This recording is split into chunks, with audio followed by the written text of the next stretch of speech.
Le Centropolis de Laval est fier de vous présenter, sur les ondes de la télévision régionale de Laval, votre émission « Ça vaut le détour ».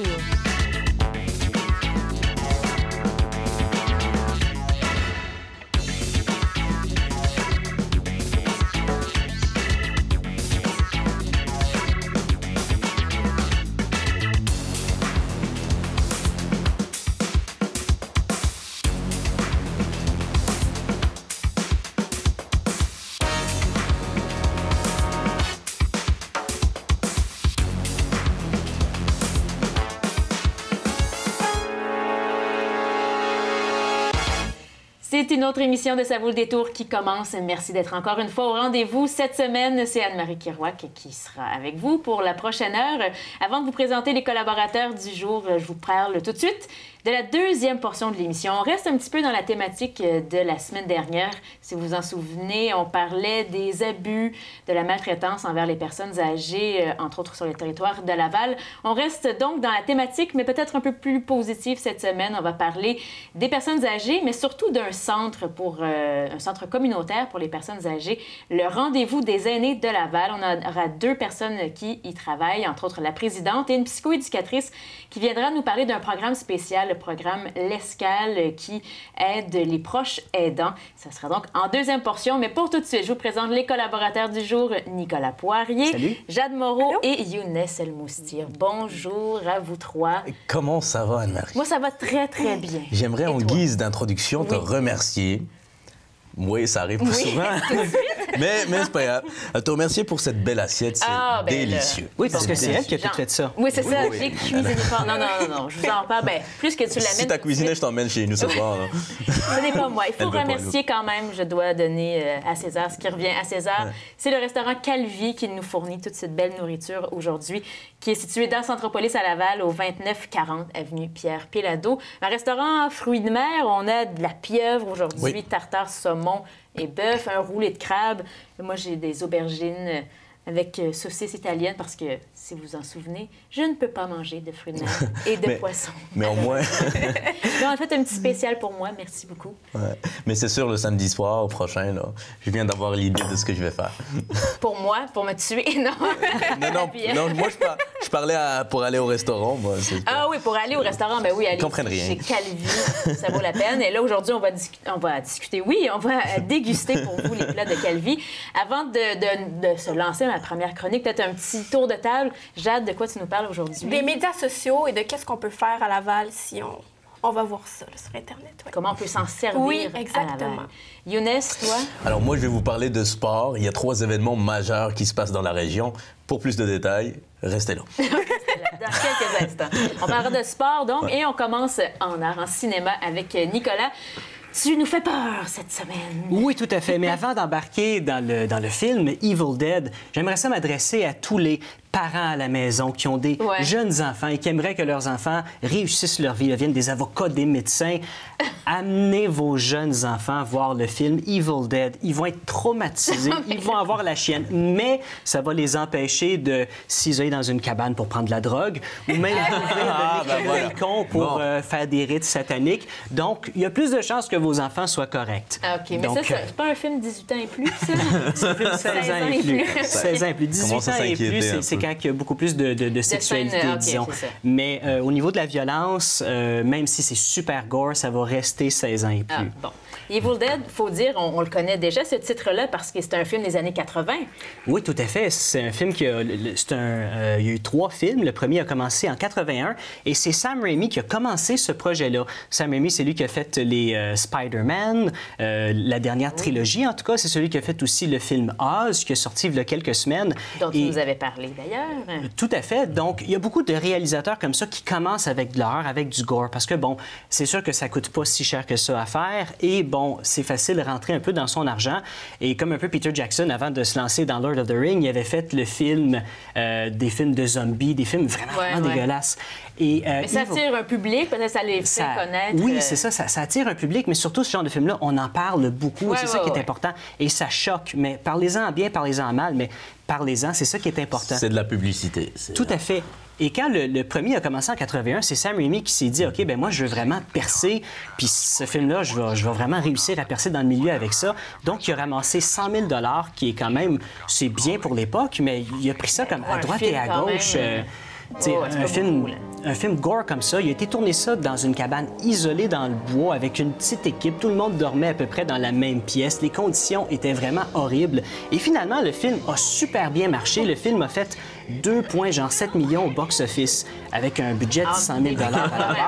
C'est un bel investissement. Ça rappelle un peu c'est un autre style, mais Blair Witch Project qui avait tourné. Mais ça a battu des records. Quelques dizaines de milliers, comme 40 000 peut-être leur budget de production. À peu près, mais le film a fait plus de 100 millions de dollars au box-office. 100 millions, c'est ça. Ah oui, ça l'a rendu ces gens-là, ça les a rendus millionnaires. Là. Ça les propulse vers une nouvelle carrière. Tout à fait. On en entend peut-être un peu moins parler.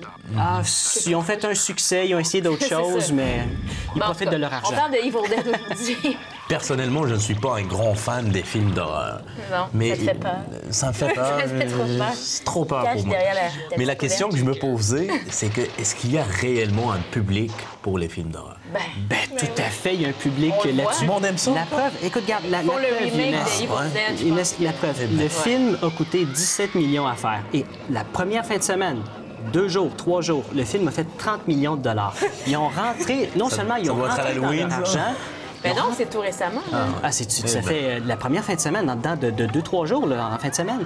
Donc, qu'est-ce qui se passe? Il y a déjà un 2 qui est en train de se préparer et ça a donné le goût à Sam Raimi de faire une suite au film Army of Darkness, qui était Evil Dead 3, qui devrait sortir d'ici quelques années.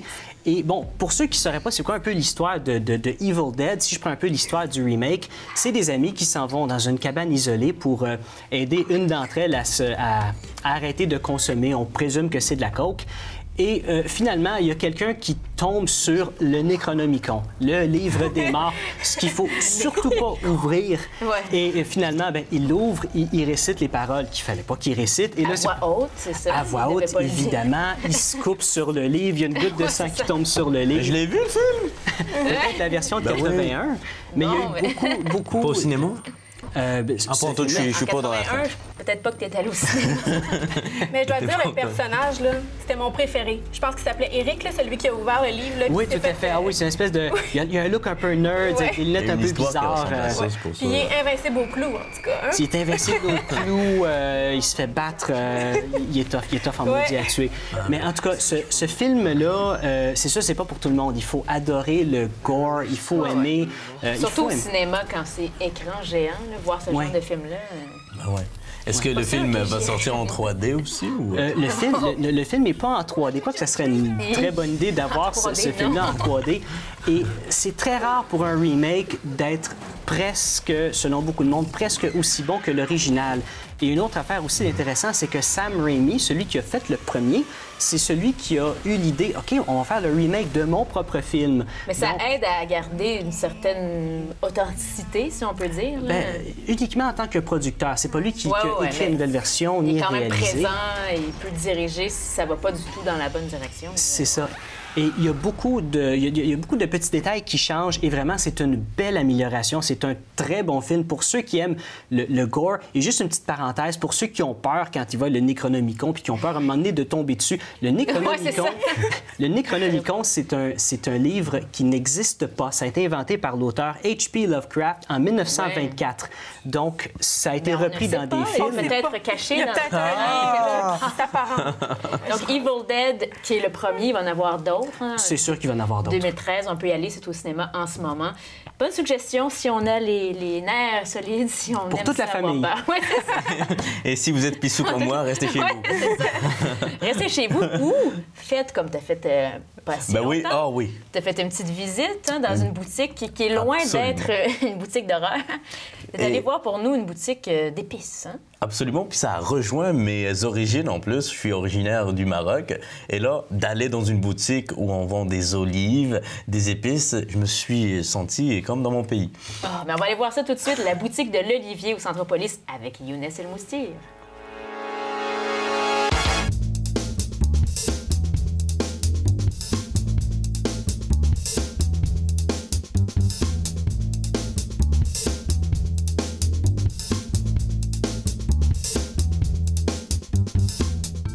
On est avec Madame Fanny, l'une des employées de la boutique de l'Olivier. Une très belle boutique, d'ailleurs. Merci beaucoup.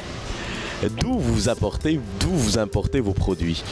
Ben, mon patron va partout à travers le monde chercher des produits et on a aussi des distributeurs qui viennent de Montréal. Comme le nom le dit de la boutique de l'Olivier, donc vous vendez de l'huile d'olive, mais quelle est votre spécialité ici dans la boutique?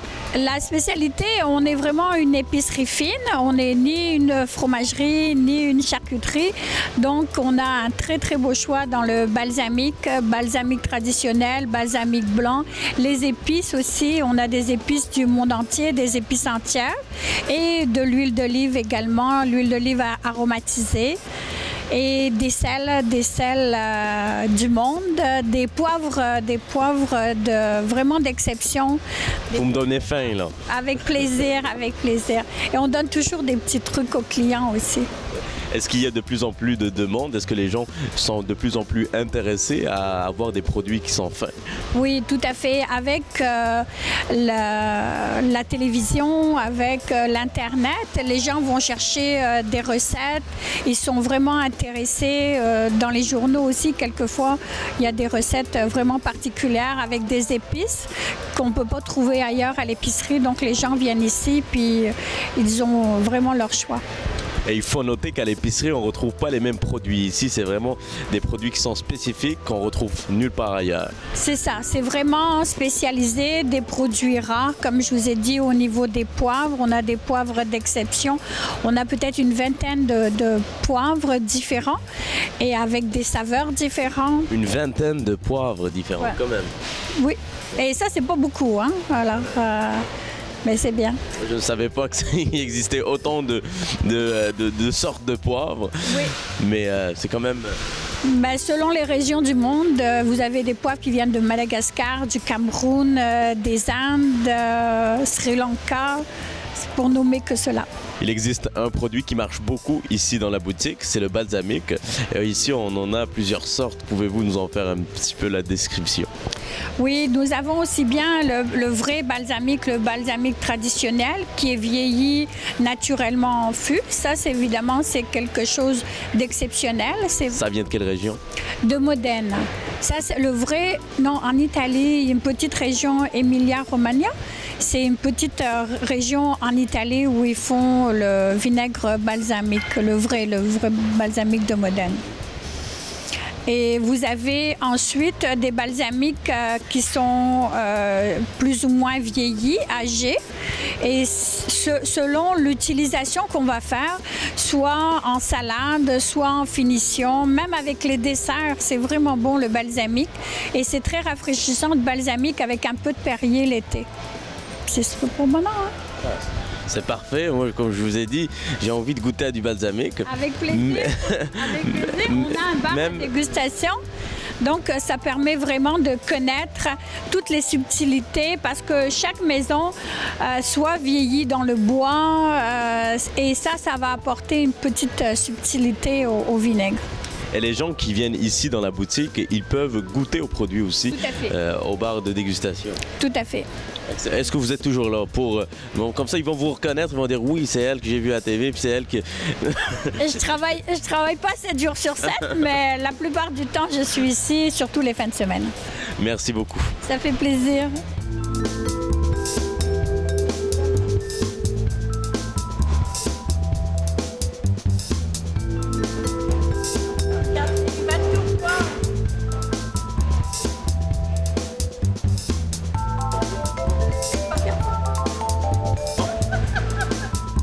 La bouteille. De retour en studio pour la suite de nos chroniques du jour à Ça vaut le détour. Et là, on va avec Jade parler de médias sociaux, de ce qu'on peut en faire à Laval. Oui, à Laval. Donc, mais je vais commencer par vous expliquer un peu c'est quoi le premier but d'un média social. Donc, le premier but, c'est de faciliter l'interaction entre les gens et, c'est un peu évident, et le but, c'est que les gens s'expriment comme ils veulent, quand ils veulent, sur n'importe quoi. sur un spectacle. Qui est bon ou moins bon Oui. des fois. Oui. Ben, moi, j'en ai besoin. Il y a un manque d'attention grave. Donc, créer des personnalités différentes. Ouais. C'est ça. Donc, c'est sûr que les gens peuvent faire ça sur n'importe quoi, sur qu'est-ce qui se passe dans la société, sur la commission Charbonneau, sur une émission de télévision. Et c'est évident qu'on ne peut pas se fier à ça à 100% parce que, justement, c'est une opinion. Et on sait bien qu'on ne peut pas se forger notre opinion sur une autre opinion. Bon. Néanmoins, il ne faut pas oublier que sur Twitter, il y a plusieurs faces à Twitter. Et moi, je vais vous parler aujourd'hui des plateformes d'information en temps réel. Donc, ça, c'est que tu vas sur la page Twitter et que tu apprends des choses qui sont vraies et qui sont à chaque minute changées. Je vais vous donner le premier exemple avec la police de Laval. Donc, Ils ont un compte Twitter. Oui. Donc, vous allez sur Twitter, vous faites « commercial Police Laval » en un mot. Et là, vous arrivez sur cette page, puis à chaque minute, à chaque jour, bon, c'est sûr que ça dépend des fois, on apprend des choses par rapport à la circulation. Je vous donne un exemple. S'il y a un accident sur le coin de Saint-Martin et Chomédé, ils vont l'écrire sur Twitter. Ils vont dire « Je suis pas sûre que tu devrais passer là ce matin parce qu'il y a eu un petit accrochage. Passe par ce chemin-là à la place pour éviter le trafic. » Donc, il y a beaucoup de choses comme ça, de suggestions pour aider les citoyens de Laval à pas se... Ça, c'est très, très intéressant ce qu'elle est en train de dire, parce qu'à Montréal, par exemple, le SPVM a un compte Twitter. Puis quand il y a des rues qui sont bloquées ou, par exemple, il y a des manifestations, moi, je me fiais souvent sur le Twitter pour savoir s'il y avait des raccourcis ou si je devais prendre un tel bus Twitter, ou un tel métro. C'est très rapide, surtout les gens, aujourd'hui, avec tous les téléphones intelligents. C'est combien de caractères maximum sur... 140. Mais c'est juste que, par exemple, si tu as ton téléphone, puis là, tu reçois le petit tweet du service de police. Ben, tu l'as tout de suite. C'est très, très pratique. Ouais. Moi, je peux l'utiliser plusieurs fois par semaine. Pas juste pour m'informer, mais pour... C'est un temps réel, donc c'est là. Tu peux même te réveiller le matin, tu regardes un peu ton Twitter. Ah, j'apprends que cette rue-là est bloquée, donc c'est plus vite pour le boulot. Mais il n'y a pas seulement la circulation, il y a aussi la prudence sur les routes. Par exemple, on était en hiver, il y a quelques temps, puis il annonçait « Faites attention, mes chers citoyens, la route est glissante. » Ils ont dit « Mes chers citoyens. » Oui, non, mais ils sont le fun, là. C'est très amical. C'est vraiment amical, vraiment poli, vraiment joyeux. C'est vraiment beau de voir ça. C'est comme si c'était ton... Oui, je suis émue de voir ça. Le chef de police, il y a eu une formation de Twitter. De PR sur Twitter. Puis je vais vous donner un petit exemple. Là, quelques semaines, il faisait 12 un jour, puis le lendemain, il faisait comme moins 10, là, puis il neigeait, d'un jour d'intervalle. Puis là, il disait « Faites attention parce que je sais que beaucoup de gens ont changé leurs pneus d'hiver aux pneus d'été. Donc, de faire attention sur les routes parce que c'est glissant, il neige et tout ça. » Puis c'est vraiment intéressant de voir ça. Mais est-ce qu'il donne aussi, mettons, je sais pas, une personne est recherchée ou... Le crabe est vivant. Il est vivant. Ah, faut que je fasse attention. Ça va bien aller, petit crabe, ça va bien aller. C'est pas ça que t'allais dire, je pense. Non, c'est pas ça que j'allais dire. Non, j'allais dire, est-ce qu'ils font aussi, est-ce qu'ils nous parlent aussi, mettons, des personnes recherchées si, mettons, un crime se passe et... Oui, il y a plusieurs crimes qui se passent, là, mais par exemple, ils peuvent nous dire si vous voyez ça, un indice par rapport à ça, nous contacter rapidement. Puis eux, ils prennent en considération. Puis c'est sûr que c'est pas obligé d'un crime qui tue quelqu'un. Là. Je sais que dernièrement, il y a eu un vol à une école secondaire. Donc, ils demandaient si quelqu'un a vu ça, de venir aider, puis des choses comme ça. Puis il y a aussi beaucoup de dommages. Donc, par exemple, qu'un chef de la police prend sa retraite, il va être fait son hommage sur Il se lance quand même un petit peu de... Il se lance des fleurs. C'est vraiment cute de voir ça, les policiers. Mais aussi, maintenant, tous les journaux de Laval, ils ont aussi un compte Twitter, donc on peut être au courant de l'actualité. Même chose que l'actualité policière, l'actualité Anne-Marie, c'est partout. Les entreprises, les sociétés, c'est partout. Ça devient... Il y a de nouveaux postes qui se créent, des personnes qui ont... Spécialistes en médias sociaux. C'est en effervescence, c'est incroyable. Ça devient quelque chose d'essentiel dans la survie et dans l'évolution des entreprises. Le PR comme ça pour les entreprises, c'est tellement important. Si jamais il arrive quelque chose, une gestion de crise, une crise, n'importe quoi, c'est facile toujours updater à chaque minute ou à chaque... Puis la promotion qui vient avec ça, la promotion pour les entreprises. J'en ai même vu un sur mon compte Instagram qui vendait qui avait une boutique sur Instagram, finalement, qui prenait des photos de... Non, mais ça, bon, on pourrait en parler pendant longtemps. Ah oui, excusez-moi, ça me passionne. Moi, je suis tellement 2.0. J'ai même pris une photo de ce que je mangeais tantôt. Réel, ce qu'on fait. Puis il y a quelques jours, j'ai vu je sais pas, c'est pas un policier, là, mais c'est un représentant des médias sociaux de la police de Laval qui a écrit étoile, carré 06, ouais, c'est ça. Carré le dièse, là, c'est ça, et un dièse. Et ça, tu fais ça sur ton téléphone intelligent et ça te donne automatiquement un numéro qui est vraiment propre à toi. Là. Tu peux pas le trouver nulle part. Où est-ce que tu as acheté ton sel, tu peux pas le trouver. Et ça, si tu te fais voler ton téléphone cellulaire, c'est possible de le retrouver avec ça. Ça le bloque automatiquement. Tu sais, quand tu te fais voler, tu appelles à par exemple, Vidéotron, t'appelles et tu dis ton numéro. Mais il faut que tu le prennes en note, par exemple. C'est pratique, ça. Oui, c'est vraiment pratique. Un numéro de série de exactement. Donc, c'est étoile, dièse, 06, dièse. Tu fais ça sur ton téléphone intelligent. Et tu peux écrire LOL juste devant. Mais t'es pas obligé, Mais Jade, à part de t'intéresser au service de police de Laval et à leur Twitter, tu fais d'autres choses aussi dans la vie. Entre autres, j'anime Cégep en spectacle, la nationale à André-Mathieu, à la salle André-Mathieu. À la salle André-Mathieu de Laval, ça va avoir lieu le 27 avril. Prochain, Et justement, on était présents à la conférence de presse pour cet événement-là et on va aller voir ça.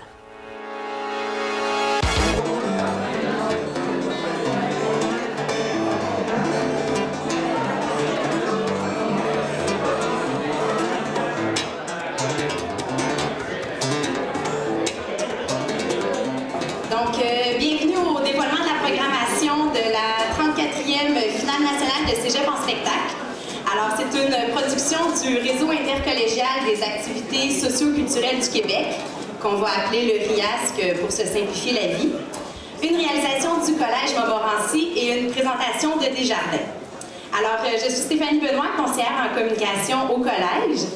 Tout d'abord, félicitations à Eduardo Gonzalez. C'est le talentueux guitariste qui est aussi étudiant au collège. Donc, il nous a mis un peu dans l'ambiance pour le 27 avril prochain. Alors, après les finales locales et régionales, ce sont 46 jeunes qui monteront sur scène le 27 avril prochain. Vous allez voir qu'ils sont tous aussi prometteurs les uns que les autres et vous aurez droit à un spectacle des plus diversifiés. Alors, pour briser la glace ce matin, j'invite le directeur des affaires étudiantes et des services à la communauté, M. Yves Carignan, à prendre la parole. Mesdames, Messieurs, bienvenue à ce 34e lancement de la finale nationale de Cégep en spectacle qui aura lieu ici même au Collège Montmorency à la salle André-Mathieu. Cet événement est une formidable opportunité pour les jeunes de développer leur créativité, leur autonomie, leur personnalité et d'enrichir considérablement leur parcours scolaire par l'expérience des arts de la scène. Il faut se rappeler toute l'importance des activités socio-culturelles dans l'environnement de nos collèges.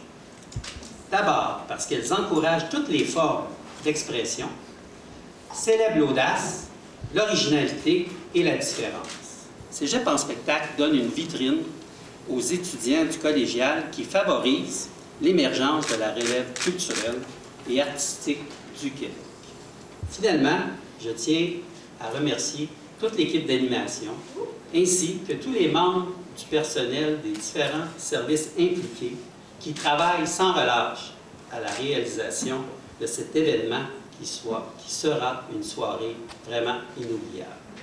Alors, bon spectacle! Je vais passer la parole à Maxime Bourgoin-Chartrand, le président du RIASC. Alors, le Réseau intercollégial des activités socio-culturelles du Québec est la référence culturelle au niveau collégial, notamment grâce à sa proximité avec la clientèle étudiante, son expertise en animation, son développement d'activités socio-culturelles et son soutien aux étudiants dans leur réussite éducative et sociale. De façon plus spécifique, Cégep en spectacle poursuit 3 objectifs. Promouvoir les arts de la scène, promouvoir l'usage de la langue française et offrir la possibilité aux étudiantes et aux étudiants du milieu collégial de prendre contact avec les différents métiers reliés au monde du spectacle. La 34e édition de Cégep en spectacle, c'est 63 institutions participantes, 58 finales locales, 5 finales régionales et une grande finale nationale qui aura lieu le 27 avril prochain. Le RIASC est très heureux d'avoir octroyé la réalisation de cette 34e édition de la finale nationale de Cégep en spectacle au Collège Montmorency. Nous pouvons compter sur un collège qui mettra son professionnalisme ainsi que toutes ces ressources au service des étudiants qui présenteront leurs prestations dans quelques jours. Alors, on souhaite la meilleure des chances au Collège de Montmorency, ainsi qu'à tous les concurrents. Merci et à bientôt.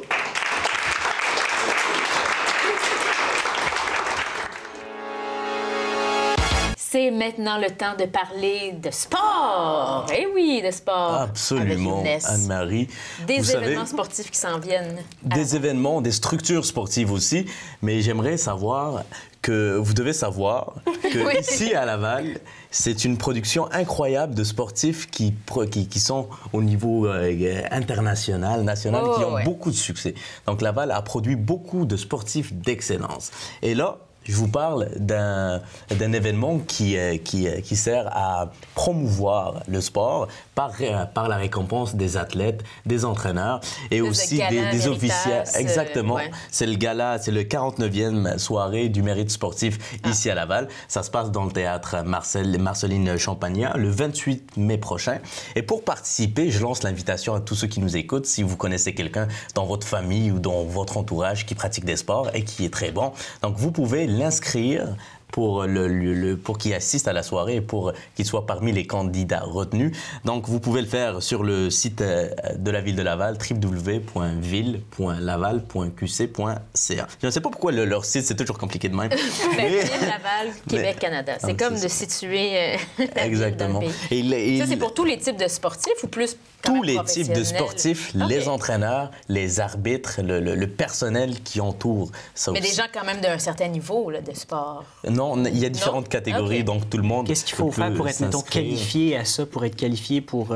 Il faut faire partie d'une fédération sportive et il faut avoir fait une compétition entre une période particulière, donc entre les mois de novembre 2012 et en avril 2013, c'est-à-dire ce mois-là. Donc je lance l'invitation à tous les sportifs qui nous écoutent, allez participer. Il y a des beaux prix, il y a des pop-corn gratuits aussi. Hein? Faut y aller pour ça. Okay. Et là, je vous parle d'un défi incroyable et surtout d'un homme incroyable. Il s'appelle Yves Bochon. Je ne sais pas si vous le connaissez. Yves Bochon. C'est un triathlète au niveau international. C'est le vice-champion du monde des Ironman. C'est des compétitions. C'est des triathlons, mais... tu multiplies ça par 3. C'est des vraies machines là, qu'on a. J'ai déjà vu. Il y a un nouveau Ironman au Mont-Tremblant, au Québec, depuis cette année. Et c'est incroyable. J'ai jamais vu ces compétitions-là. Ça doit être incroyable l'énergie que ça demande pour... J'ai beaucoup de respect pour ces athlètes-là. Mais c'est quoi, du vélo, de la natation, puis de la course, c'est ça? C'est du vélo, natation, de la course, mais beaucoup de vélo, beaucoup de natation, beaucoup de course. Je n'ai pas les mesures exactes. Moi non plus. C'est à peu près 4 km de nage, 180 km de vélo environ et un marathon pour finir dans 42 km. Ça, c'est juste un triathlon. Non, ça, c'est l'Ironman. C'est juste le triathlon. Mais le débat... Non, c'est l'Ironman parce que tu finis avec un marathon dans un triathlon. Je sais, c'était ça à Tremblant. Tu finis par un marathon 42 km dans un triathlon, c'est pas un marathon à la fin. Mais ça, c'est non-stop, c'est trois non, t'arrêtes pas. Tu as un temps limite pour chaque épreuve. Donc, c'est pas non plus... Tu peux pas prendre 6 heures pour faire la première, la natation et tout ça. Comme une course à relais, un peu, là. Non, t'es seule, là. Donc, mais non, mais je vais dire,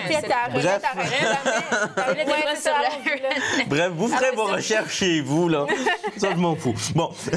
C'est des athlètes extraordinaires. Exact. C'est ça ce qu'il faut retenir. C'est des athlètes incroyables. Et Yves Bochon fait partie de ces athlètes. Et il organise un défi ici, dans la région de Laval. C'est courir 30 km dans un tapis roulant. Et ça se passe au Carrefour Multisport de Laval. Et pour faire l'événement, il a invité aussi des athlètes partout à travers le monde, qui viennent des États-Unis, qui viennent aussi de Belgique. Ils vont participer à ce défi. Donc, 30 heures de course sur un tapis roulant sans arrêt. 30 heures? OK, pas 30 km. 30 heures. Pas 30 km. 30 heures. Sans arrêt. De vélo, jamais. Sans arrêt. Mais si mettons, t'as envie de pisser, qu'est-ce que tu fais? Pisse dans tes culottes, t'arrêtes pas. T'arrêtes pas. Et ce qui est plus difficile, parce que tu ne sors pas à l'extérieur, c'est toujours le même environnement qui t'entoure, donc ça rend la tâche encore plus difficile.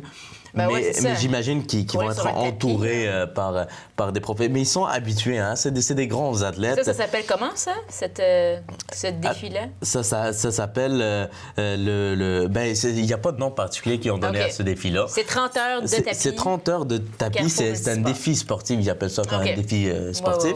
Et c'est pour sensibiliser les gens à l'alcool au volant, surtout les jeunes. Donc, c'est pour amasser des dons. Vous pouvez faire des dons aussi. Vous pouvez participer en étant là, pas obligé de faire 30 heures de course. C'est une très mauvaise idée si vous n'êtes pas habitué à de commencer par ça, là. C'est un méchant défi. Alors, je termine ma chronique. Ça se passe le 12 et 13 avril prochain. OK. Donc, très, très, très bientôt. On va surveiller ça. Je pourrais vous revenir là-dessus pour voir s'ils ont réussi ce défi. Et si on le fait nous-mêmes? Ben oui, il faut. On peut s'inscrire pour faire ça, pour participer? Non, vous ne pouvez pas participer. C'est réservé à ceux qui sont bons. Allez, je termine par un gros projet qui se passe ici à Laval, sur la rue Le Corbusier. C'est la Place Belle, un complexe sportif d'envergure internationale. Là, on souhaite vraiment attirer et organiser des compétitions de niveau international ici à Laval. 3 patinoires. Une patinoire la plus grande qui va compter 10 000 places. C'est quand même assez incroyable. Il y a même des rumeurs qui disent que les Hamilton de l'équipe novice du Canadien de Montréal, l'équipe école qui va venir s'installer là, qu'il y a des rumeurs, c'est pas confirmé non. Mais le complexe sportif est véritablement... Plusieurs Lavallois en seraient très fiers. Un gros projet de 120 millions de dollars. Donc, puis avec l'équipement de fine pointe de technologie, ça va être un gros projet qu'on va surveiller pour vous. Et ça devrait être terminé quand, ça? Parce que me semble que ça fait un certain temps qu'on entend parler. C'est ça, la construction, elle n'est pas commencée. Non, c'est pas encore commencé. Dans un plan, un projet. Exact. Le projet est confirmé, par exemple, mais on prévoit commencer dans la prochaine année à construire et à... Ah ouais, ça va être un grand événement pour le sport, entre autres. Ça fait le bonheur de tous les sportifs comme moi. Ça, c'est sûr. On espère être ici encore pour vous en parler à l'ouverture. Ben oui, certainement. Et de tes sports, Younes, je saute maintenant à mes petites suggestions de la semaine. Tout d'abord, une suggestion culturelle, cinématographique. J'en ai déjà parlé dans une autre émission, Les Grands Explorateurs. Je sais pas si, Nico, tu étais là, on parlait des grands explorateurs. On était au Costa Rica, mais tu étais là d'ailleurs aussi. Oui. Oui? Non, en tout cas. Non, j'étais pas là. Les grands explorateurs, on parlait du Costa Rica. Et là, je vous en parle parce qu'il y a un nouveau film qui prend l'affiche, qui va avoir lieu du 16 au 25 avril à la salle André-Mathieu. C'est sur la Norvège. Hein? J'ai de la famille en Norvège, Anne-Marie. Non. Ben oui, à la capitale. Oslo? Oslo, oui, exactement. Mais la famille que tu connais? Oui, non, de la famille que je connais pas. Cousins éloignés. Des cousins éloignés qui vivent à Oslo, en Norvège. Mais tu vois, souvent, on fait un parallèle entre les pays scandinaves et le Québec au niveau, premièrement, du climat, que semble-t-il. Moi, je ne suis jamais allée. Je ne sais pas si vous êtes déjà allée dans jamais été Norvège, Suède, Finlande, non. Hein? Je suis allée. Voir sur Internet. Oui, c'est ça, par la magie. Et justement, des films comme Les Grands Explorateurs, ça permet de se rapprocher de ces pays-là sans s'y rendre. Et ce sont des gens, ce sont vraiment des grands explorateurs. Donc, l'explorateur qui a fait le film, qui s'appelle Gérard Bagès, qui, lui, c'est un photographe professionnel, un cinéaste qui a fait des films à travers le monde, qui s'intéresse beaucoup aux paysages et la Norvège. Son film, ça s'appelle Norvège, terre d'émotion. Parce que, on se promène, on sait, la Norvège avec les grands fjords. Puis les images, là, la qualité des images, c'est quelque chose d'exceptionnel. Ah ouais. Une qualité esthétique, esthétique, et fou, en plus, l'explorateur est là pendant la représentation, donc commande ces images et peut raconter. Lui, vraiment, ça a pris du temps, son tournage là-bas. Est-ce que c'est plus la nature ou c'est vraiment plus dans les villes? C'est la nature, c'est vraiment la nature. On est dans la nature, là, jusqu'au nord de la Norvège. Et puis lui, s'est levé, là, des fois très, très tôt au matin pour aller filmer des paysages à des couchers de soleil, des levées de soleil. Des levées, tout ça. Donc, c'est Terre d'émotion, je pense que le titre. Allez-y, il y a déjà 3 jours, 4 représentations de complètes déjà, 19, 20 et 21 avril. Donc, dépêchez-vous si vous voulez aller. Salle André-Mathieu, les grands explorateurs, Norvège, je pense que vraiment, là, ça vaut la peine. Surtout la Norvège, bon, on n'a peut-être pas l'occasion. C'est pas un pays que la plupart des gens visitent. On voyage en premier. La Norvège, c'est un des pays dans le monde où la qualité de vie pour les gens est la meilleure aussi. Bien, ça aussi, les Scandinaves... Ils sont le plus taxés aussi en même temps. Ça va mais les services... Et le plus cher, je plug mes connaissances personnelles, j'adore ça. Et le pays... le plus cher. Ouais. C'est extrêmement cher vivre en Norvège, mais j'imagine qu'il y a les salaires qui viennent avec. Oui, bien aussi. Puis on les prend souvent en référence pour leur modèle de services sociaux, de santé, éducation. Bon, les Scandinaves, ils ont développé un modèle que, bon, peut-être ici... Qui est un petit peu en manque ici. Oui, c'est ça. Bon, on ne parlera pas de ça dans ce film-là, plutôt des paysages. Norvège, terre d'émotion, allez-y, c'est jusqu'au 25 avril. Et sinon, une autre invitation qui, là, on change vraiment de thématique, c'est les camps de jour. Je vous parle de camps de jour. Ah ben ça s'en vient, là. Ça s'en vient, surtout les périodes d'inscription approchent. Et là, c'est un camp de jour du parc de la rivière des Mille-Îles. Donc, camp de jour, nature, où on fait de la pêche. En fait, il y a 5 thématiques particulières cette année, 5 nouveautés pour... On dit entre les 6 à 14 ans. Donc, c'est vraiment pour tout. Et il y a dans la peau d'un biologiste. Donc là, on part à la recherche d'insectes. On va attraper des petits rongeurs, explorer la rivière, parce que, bon, la rivière des Mille-Îles, le parc est quand même très, très bien entretenu, qui est très sauvage, si on peut dire. Si on peut qualifier la nature de Laval de Mais il y a sauvage. Plusieurs coins à Laval qui sont protégés, justement. Ah, bien, c'est ça. Et le parc de la rivière des Mille-Îles. Donc là, c'est des camps de jour où les jeunes vont explorer la nature. Il y a aussi une thématique de pêche, donc les mordus des poissons. On va apprendre les rudiments de la pêche. Ben oui, non, mais c'est intéressant parce que les jeunes vont développer des habiletés aussi, découvrir. On va leur parler des espèces de poissons et leur découvre les plantes. Et il y a aussi sur la route des voyageurs, on va parler du commerce de fourrure avec des expéditions en Rabasca. Wow. Donc vraiment, j'ai le goût d'y aller, mais c'est pour les 14 ans. 6 à 14 ans seulement. Bien, on est ici entre 6 et 14 ans, je pense, donc on peut tout y aller. Oui, mais avant ça, vous savez, les camps de jour, là, c'était pas des camps de jour spécialisés, là. C'était un camp de jour, un camp d'été. T'envoyais ton enfant là, et c'est tout. Et là, de plus en plus, on voit des camps de jour spécialisés. Des camps de jour artistiques, sportifs. Là, ça devient très pointu. Aussi, parce que juste un camp de jour normal, c'est... Il y a un peu de sport, il y a un peu de... Il y a plus comme... Puis ça initie les jeunes aussi à de nouvelles connaissances. Peut-être un jour, ils deviendront passionnés par la pêche. Par la pêche, par la biologie. Bien, peut-être, si tu avais fait ce camp de jour-là. Je ne l'ai pas fait, mais je suis passionné par ça. de pieuvre.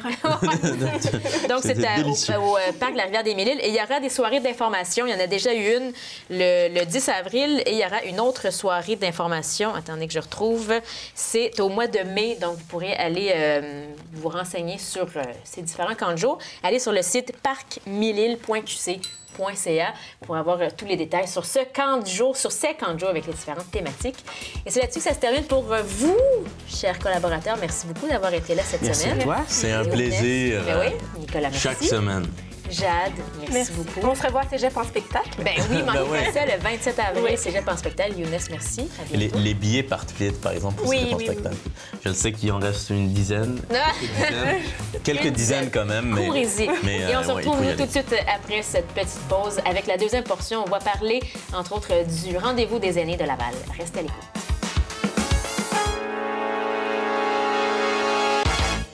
Comme je vous l'ai annoncé un peu plus tôt, on va rester un peu dans la même thématique que la semaine dernière, à Ça vaut le détour, où on vous parlait la semaine dernière des abus, la maltraitance envers les aînés, surtout sur le territoire lavallois. Là, on reste avec les personnes âgées, mais on va aller vers quelque chose de plus positif, surtout des activités, des programmes spéciaux qui existent pour les personnes âgées à Laval, avec 2 représentantes du centre communautaire, le Rendez-vous des aînés de Laval. Je commence avec Catherine Saquitel, qui est psychoéducatrice et responsable aussi du projet L'Escale. Bonjour. Bonjour. Et la présidente du centre, Mme Jeanne d'Arc Anger. Bonjour. Bonjour. Bienvenue à vous deux. Merci d'être à l'émission. Donc, je disais, on va un peu continuer notre thématique de la semaine dernière en parlant des personnes âgées, mais là, avec une toute autre perspective. On va parler de votre centre, le Rendez-vous des aînés de Laval, qui est un centre qui existe depuis de nombreuses années. Nous allons fêter bientôt notre 27e anniversaire d'existence. Le centre Rendez-vous, c'est un centre à but non lucratif qui s'occupe des personnes aînées de 50 ans et plus. Alors, chez nous, les gens qui arrivent se sentent tellement bien qu'on dirait qu'ils rajeunissent. C'est un peu comme une deuxième maison. C'est comme une deuxième maison. Il y en a beaucoup qui nous arrivent et qui disent moi, quand je viens ici, c'est comme mon deuxième chez nous. Ouais. Alors, on leur offre toutes sortes de services. On offre la possibilité de faire des exercices adaptés pour leur âge. Il y a du yoga, il y a des exercices comme parachute. Pas de centre d'un avion. Non, c'est pour parer les chutes. Non, c'est parachute. C'est pour leur donner un petit peu plus d'équilibre. On aimerait bien partir un autre exercice qui serait de sauter en parachute. Mais de savoir, c'est peut-être un programme. C'est peut-être un programme. Parce que vous avez quand même quelques activités qui se passent à l'extérieur aussi du centre. Oui. Des petits voyages. Il y a des petits voyages qu'on organise et ce sont toujours des voyages d'une journée presque. Parce que les aînés n'aiment pas tellement s'éloigner pour plusieurs jours. Et il y a aussi la question monétaire qui fait qu'on doit faire des courts voyages. Et puis, on offre aussi des cours de yoga, dont Madame qui travaille avec Madame Sequitel est un professeur de yoga. Et Madame Sequitel donne des cours, elle, de muscler les méninges. Alors, il faut ramener...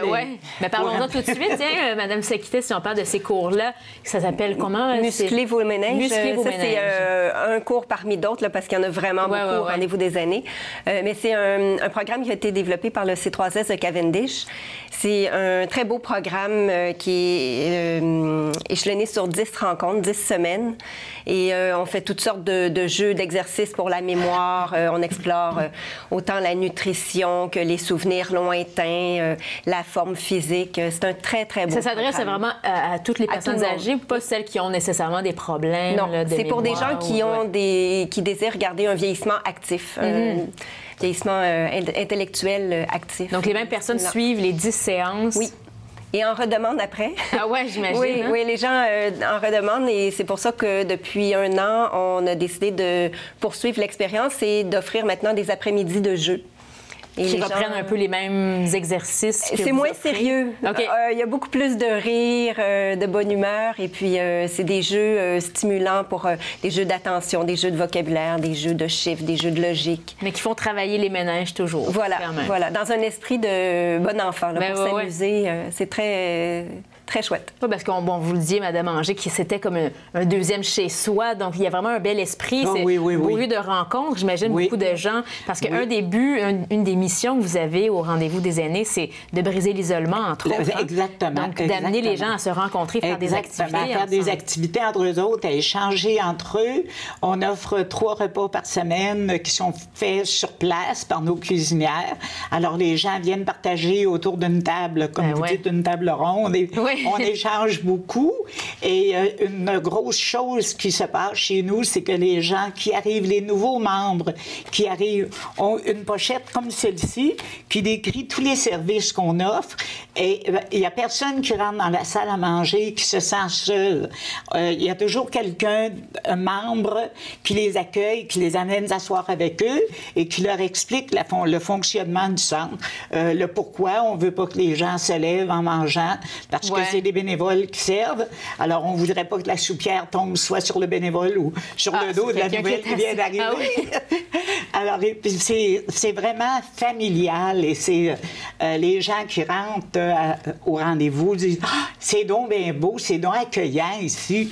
Alors, il y a vraiment un esprit communautaire qui se dégage, un esprit familial qui donne envie aux gens de s'impliquer. C'est pour ça qu'il y a beaucoup de bénévoles aussi. Je crois qu'il y en a à peu près 70, 72 bénévoles qui travaillent. Il y a des gens qui étaient arrivés au départ pour profiter des activités. Qui, finalement, on dit hey, je vais aller plus loin et m'impliquer. Exactement. Et il y a combien de personnes à peu près qui fréquentent le centre? Présentement, là, j'ai pas le dernier relevé du 30 mars, du 30 avril, du 30 mars, mais il y a environ au-dessus de 700 personnes qui viennent chez nous. C'est beaucoup quand même. Pas tous en même temps. Non, c'est ça. Ça serait dur à gérer un petit peu. Ce serait difficile à gérer, puis je vous ai apporté un petit programme. Alors, dans ça, vous avez une photo du rendez-vous. Oui, on voit que ça a l'air quand même... C'est, disons, pour accueillir 700 personnes, ça serait peut-être un petit peu serré. Il y aurait une file d'attente un peu longue à l'extérieur. C'est pour ça qu'on envisage peut-être dans les années à venir d'avoir la possibilité de déménager dans un local plus grand pour offrir encore plus de services, accueillir encore plus de personnes.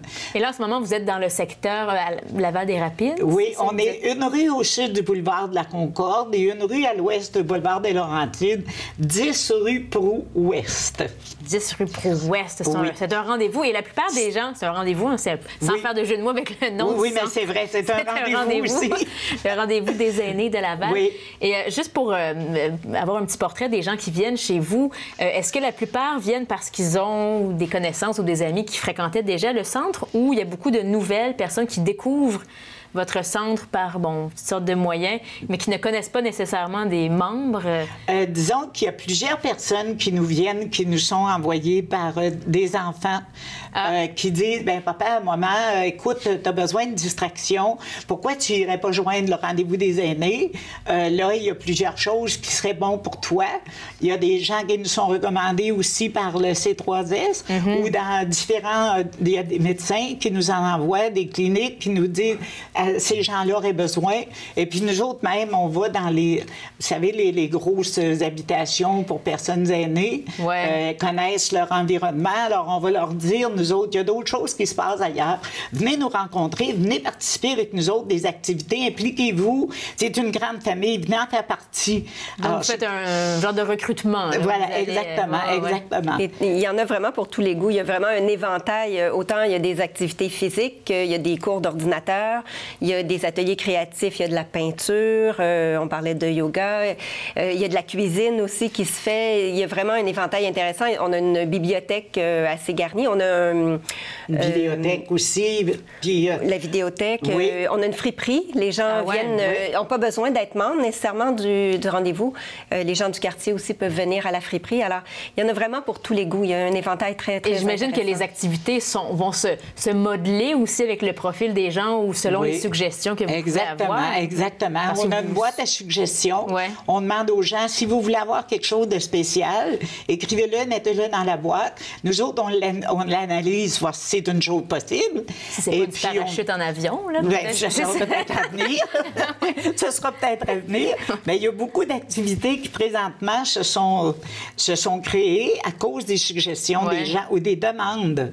Parce que les gens disent, on aimerait ça avoir des cours de tricot. Alors, on essaye de trouver des gens qui sont intéressés. Présentement, il y a des rencontres de tricoteuses, mais ce ne sont pas des cours. Ce sont des femmes qui se rejoignent ensemble. Déjà le tricot. Elles connaissent le tricot, puis elles s'entraident.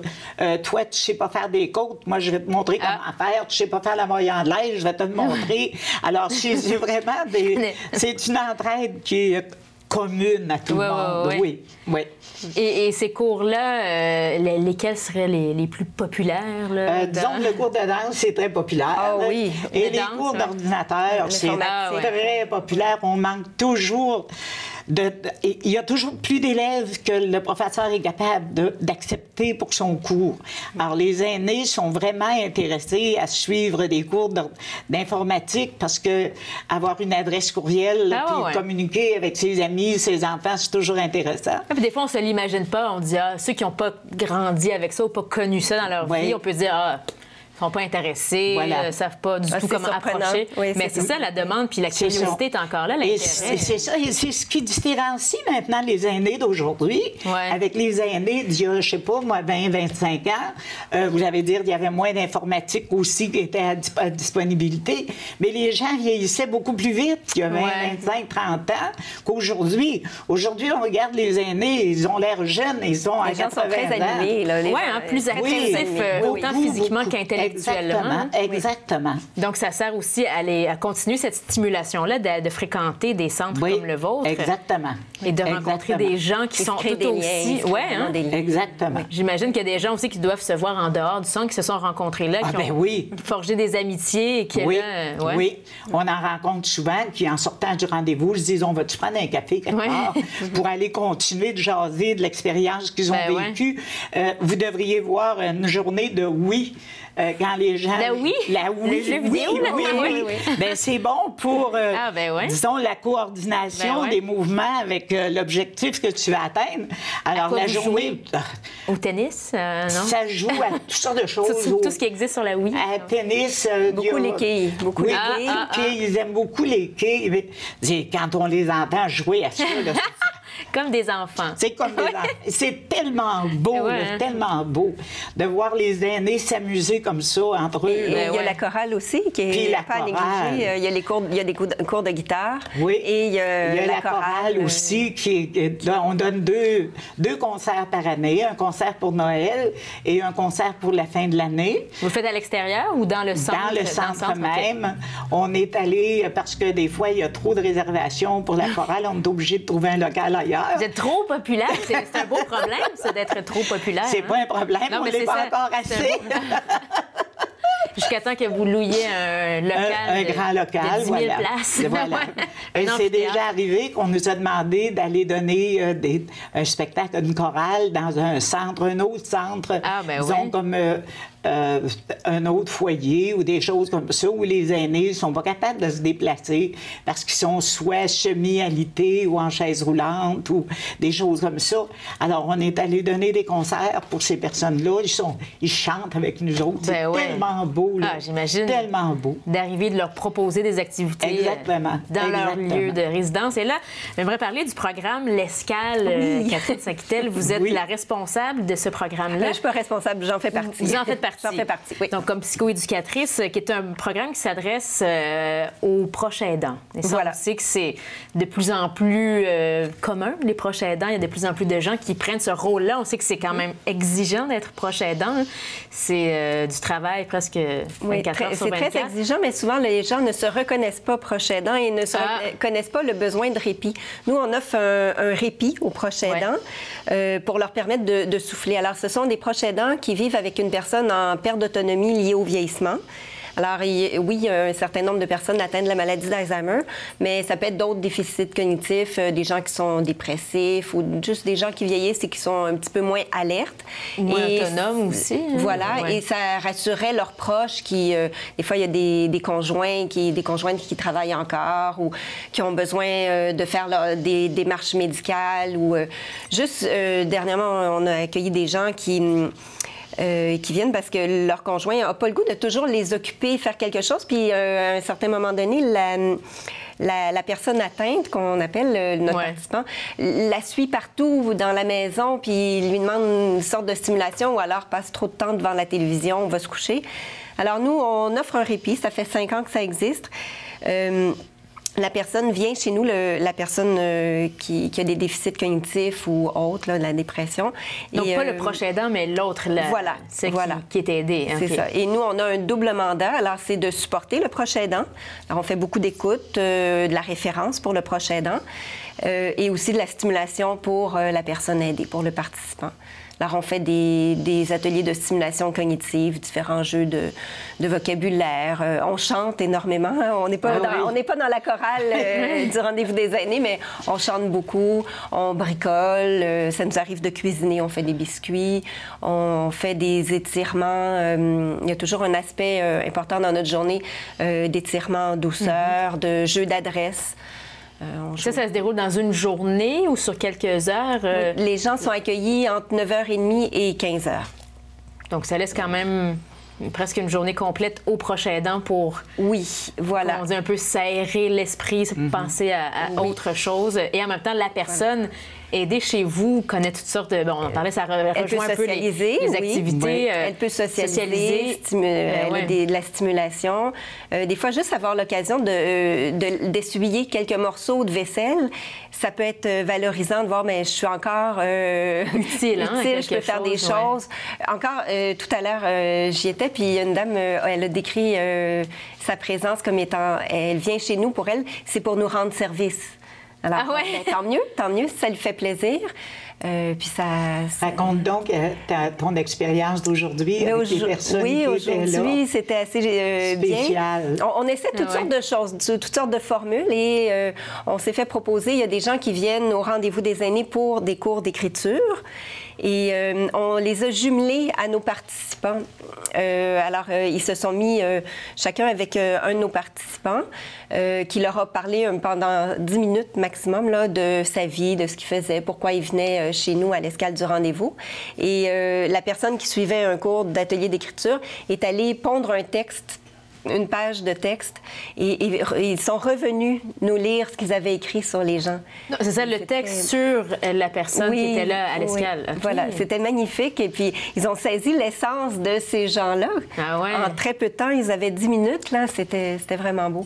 Puis, je tiens à souligner, nous, c'est très petit, c'est familial. Nous, on a 8 places par jour. Alors, les gens qui viennent, des fois, sont un peu craintifs, hésitent, ils ont peur d'arriver dans une grosse galère. Mais non, c'est très familial. On est une petite équipe, on est un ratio assez intéressant. Là.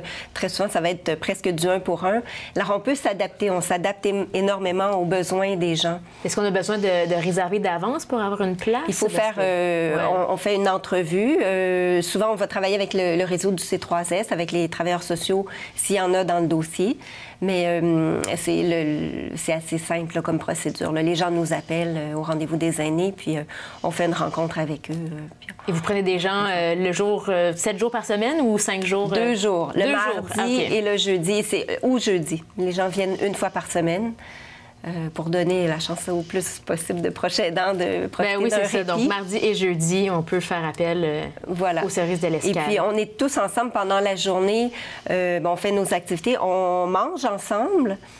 C'est vraiment comme une petite famille, là. Puis souvent, après le dîner, il y a certaines personnes, peut-être la moitié du groupe, qui a besoin de se reposer. Alors, ils s'éloignent, ils vont dans un petit salon, il y a des fauteuils confortables, ils peuvent faire une petite sieste ou juste visionner un petit vidéo. Puis ensuite, ils reviennent faire des activités avec nous, là. Une journée bien remplie quand même. Oui, qui fait plaisir autant à ces gens-là qui sont chez vous qu'aux autres aussi. J'imagine qu'après ça... Les proches aidants ne sont pas négligés du tout. Là, non, c'est ça. On garde un contact très régulier avec eux, un soutien, beaucoup d'écoute.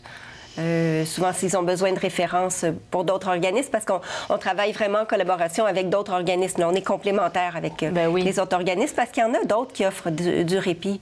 Alors... mais il en faut aussi, parce que comme je le disais, c'est quelque chose qui est de plus en plus commun.